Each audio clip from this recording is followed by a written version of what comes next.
What's up, y'all? It's Mace Blanco on 610 from G's to Millions. I don't need Clout the podcast. And I wanted to start today off by saying I've been going through some things this week.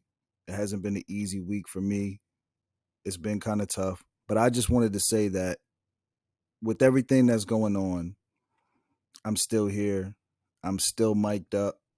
I'm still ready to go. And I can't let how I'm feeling affect my performance. How I'm feeling doesn't reorganize my priorities. How I'm feeling doesn't take away from my obligations. How I'm feeling doesn't change my responsibilities that I have to my family, that I have to myself, that I have to God, that I have to the work that I do. So I'm here, man, and I just want to say this is episode 8. God is good all the time. All the time, God is good. It ain't really nothing good but God. You might hear somebody say, oh, he's a good person or she's a good person.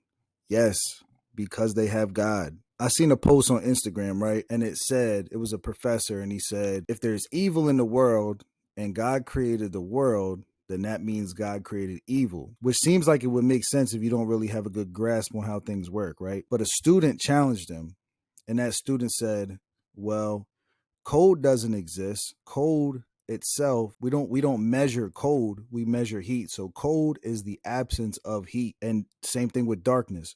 Darkness isn't a thing. Darkness is the absence of light. And then the same thing applied to evil. Evil isn't a thing. Evil is the absence of God. And I thought that was real powerful, man. It's really like the perspective that you have, the way you look at things between cold, between darkness, between evil. It's not that God created evil. Evil is the absence of God. And I thought that was real powerful. I definitely wanted to share that. And for me personally, I love being around people that love God.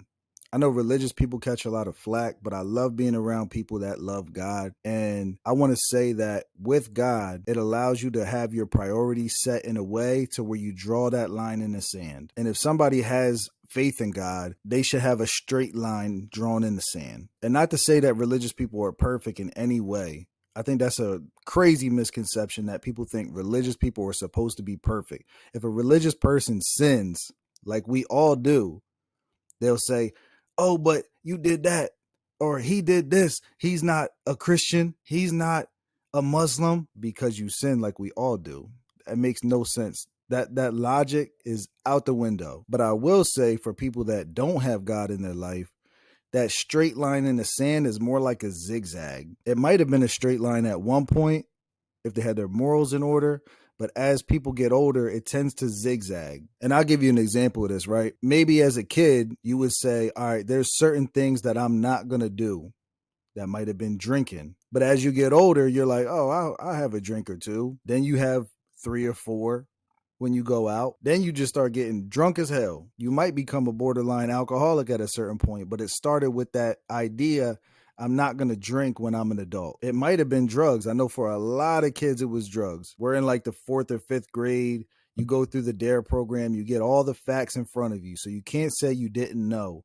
Everybody got all the facts. But then you get a little bit older. You might get to high school or middle school for some people, or college for some people, and they start to experiment with drugs. You might start smoking weed. You might start popping perks. You might start popping Xans. You might start taking Seroquel. You might start taking whatever the popular drugs are, Molly, shit, I don't know, you name it. And that's why they really warn you about gateway drugs, because what they mean about gateway drugs doesn't mean that you're going to smoke weed and then one day you'll be a crackhead. You're not going to smoke weed one day and then be shooting heroin the next day. Most likely, I'm sure it's happened, but most likely. But when you start to make exceptions, when that line in the sand that you had for yourself, that expectation and that standard that you had for yourself starts to change, that's what I mean by that zigzag. Now you might, do drugs on the weekends. You might just do it at parties. You might do it to socialize. But then it just becomes more and more regular. Your standards are a crazy zigzag in the sand. Then you might be using drugs every day or drinking alcohol every day. And then that line in the sand, it's like when the when the high tide comes up and it goes over the beach, and that line in the sand that turned into a zigzag is just gone completely, and you have absolutely no standards at all for yourself. And it might really sound crazy, but I know people that started off smoking cigarettes and then went to weed and then went to coke and then went to pills, and then next thing you know, they're doing meth, they're doing heroin, they do whatever drugs are available to them, whatever the group of friends is doing, whatever they have at the time, and they're living under a bridge. They have no relationship with their families. They have no real friends. They just have people that they consider to be acquaintances, and they literally live under the bridge. They'd be out on Skid Row. And I know these are extreme examples, but it really does happen. So my question would be, how long are you going to keep lowering your standards until you have none? How long are you going to lower your standards until you have none? You might let liars come around you.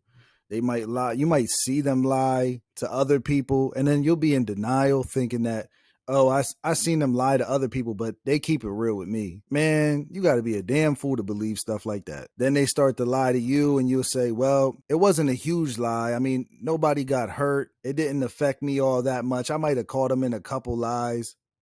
But a lie is a lie. Then you might be around people that steal. You see them steal from everybody. They might steal from the store at first. Then they start stealing from their family members and their other homies. And you still don't think nothing of it. You're just still in denial. Then they steal from your ass too. Then you make excuses for them. They had a reason for it, or they try to explain themselves or give these excuses. But I heard something real powerful, and that was, your excuses don't excuse you. And I took that with me. Your excuses don't excuse you. Me personally, I would rather get an apology than an excuse. I don't give a damn why you did whatever it was that you did. I would much rather a genuine apology and you realizing that you did something wrong, rather than trying to justify it with these excuses that I really don't care about. Your excuses don't excuse you. And with that being said, man, I know I talk a lot of shit sometimes, and I hope that everybody is able to see my personal growth through the podcast and we can grow together and keep going along this journey, because that's really my intention, man. I don't need Clout the podcast is like anti-Clout. We call out instances where they're learning experiences, or you can learn from someone else's mistakes, really. You don't always have to make the mistake yourself to learn from it.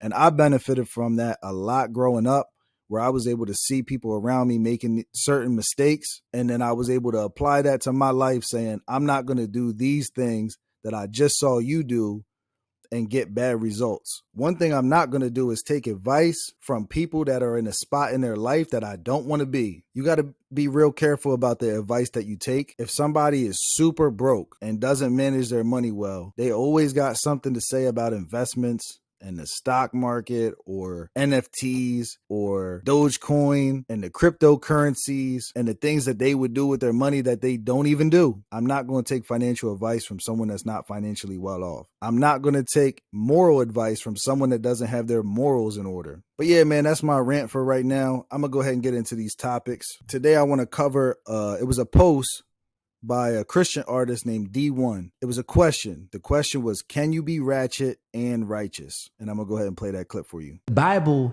does not make room for ratchetness and righteousness. But black culture does. And hip hop culture does. It makes room to be ratchet and righteous. There's literally a popular, I saw Christians posting about that stuff. I'm righteous and ratchet. Man, well, forget y'all. We ain't on the same team, because I'm real righteous and relevant. You heard me? That's what I am. I'm not righteous and ratchet. Like, what are y'all talking about? But black culture, I'm not pro-black more than I'm pro-God. And I don't care what black people think. You know what I'm saying? Am I black? Am I proud to be black? Yes. But I'm not pro-black more than I'm pro-God, man. Because being pro-black will allow for a bunch of foolish, ratchet behavior that in the name of blackness, we all celebrate. All right, so that was the post by Dee-1. He answered the question, can you be ratchet and righteous? And the answer is no. But a friend of his, an artist who is very popular, who I actually enjoy a lot, another Christian artist named Lecrae, he had a rebuttal to that, and I'm going to go ahead and play that for you. There's a little online debate about can you be ratchet and righteous? And I thought, what a great time to address this as I'm on my walk through the suburban community taking out my braids, where people probably like, oh, he ratchet, look at him, he ratchet. But that's okay, because that's an aspect of who I am. You know, ratchetness comes from disenfranchised communities. it's a part of the culture that we are raised in. And there's some aspects of it that are redeemable. Some aspects we got to let go. Maybe you talk loud in public. Maybe you got a mouthful of gold. Maybe you pat your hair. Those are not sinful qualities or things that you got to let go of. You know, screaming on your kids, cussing people out. Yeah, okay, we gotta let that go. Even God would say let that go. But, you know, man, embrace, you know, what makes you you.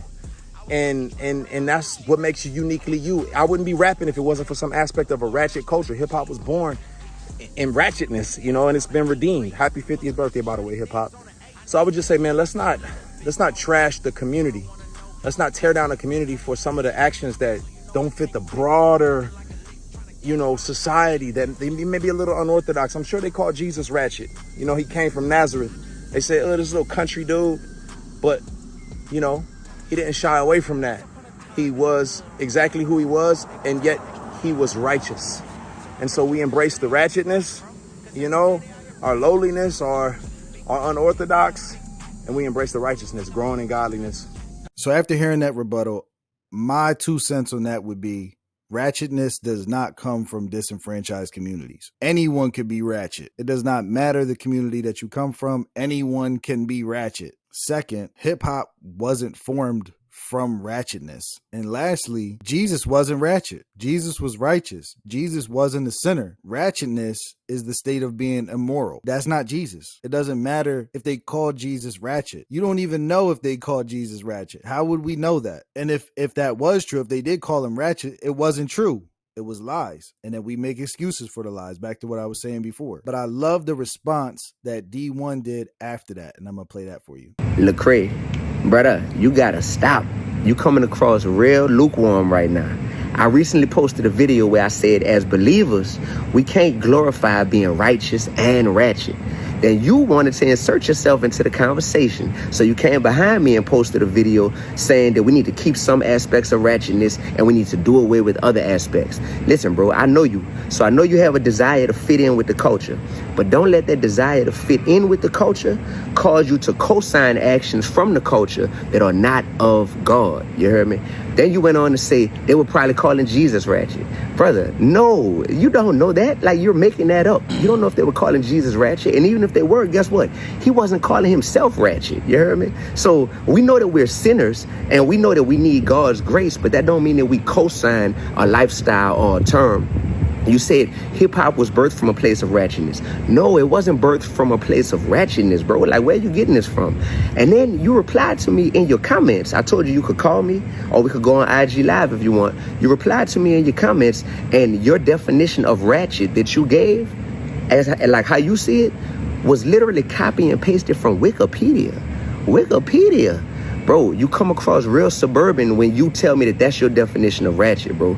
So all I'm saying is, as believers, we got to watch what we co-signing with our platform. You could call me. We could go on IG Live. Let me know. But be careful, man. Real talk. And I would say this, ratchetness, with it being immoral activity, right? People start to lose the real definition of what a word means. Ratchetness is like degenerate. Ratchetness is not taking out your braids while you're on a walk in the suburbs. And I really love Dee-1's response to Lecrae about the false claims that he had and the misunderstanding that he had. And when I was looking at the comments, and I commented on this myself, but when I was looking at the comments, they said that this should be handled in private, that this should be handled on a phone call or in a DM, a direct message, that they should take it offline. And that was like the general consensus of what people were saying. But my thing with that is, it was a public statement that was made, and then Lecrae inserted itself into the conversation. Like Dee-1 said, you inserted yourself into a public conversation. At what point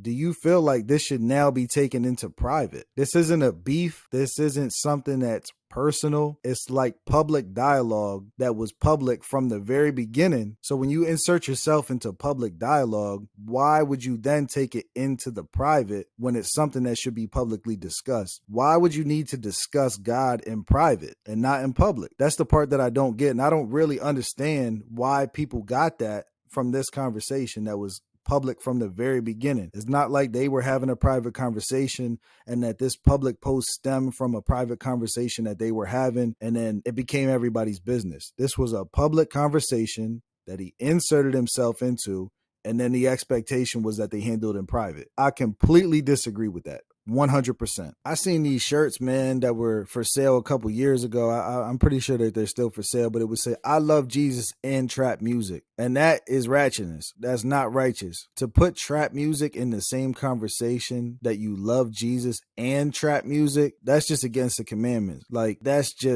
ratchet. That's immoral. That's just ratchet. You can't put those two things in the same conversation. You can like trap music and love Jesus. Like I said, nobody's perfect. Everybody's a sinner. Everybody falls short. But to put that on a shirt and walk around and advertise that you love Jesus and trap music is just shameful. So that's my 2 cents on that and where I'm at with it and where I'm at with the conversation. Ratchetness is degenerate. Ratchetness is anti-God. You can't embrace both ratchetness and righteousness. You can't just be in between, especially not on something so important like that. But lastly, before we close, it wouldn't be I Don't Need Clout the podcast if I didn't call out some examples of clout chasers. All right, so next I'm going to cover this Lil Tay alleged death, which we have come to find out that it was fake. And I'm going to read the article for you. It says, on Wednesday, August 9th, 2023, a message posted on Lil Tay's account, which was Instagram, claimed that the 14-year-old rapper and social media influencer had died along with her brother. While Lil Tay's Instagram page did not indicate the cause of death, a self-proclaimed eyewitness said that the pair had died in a car accident. The alleged eyewitness claimed that it may have been related to texting and driving leading to the fatal accident. The eyewitness said, as someone who was at the scene, I can confirm that both were together when passing due to a car collision. The brother was driving. Local officials are speculating